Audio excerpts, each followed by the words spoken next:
কাজিরহাট থেকে আরিচা পারাপার হবার অপেক্ষায় কিন্তু সারি সারি ট্রাকগুলো দাঁড়িয়ে আছে।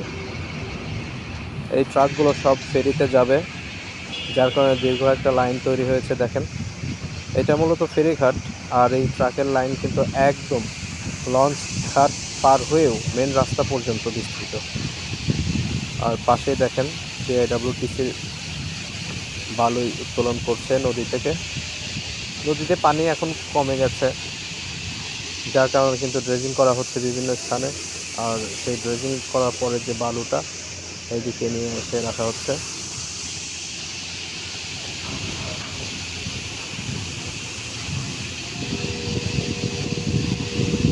আর সামনে যে দেখা যাচ্ছে ওই দিকে একটা রাস্তা হওয়ার কথা আছে, এবং ফেরিঘাটটা ওই দিকে স্থানান্তর হতে পারে হয়তো খুব শীঘ্রই।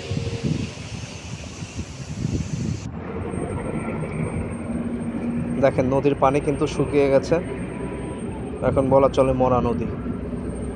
তো আমি যেখানে দাঁড়িয়ে ভিডিও করছি এটা হচ্ছে 6 নম্বর পন্টন, মানে ফেরিঘাট। আর ওই যে সামনে যে দেখতে পাচ্ছেন ওটা হচ্ছে লঞ্চ ঘাট।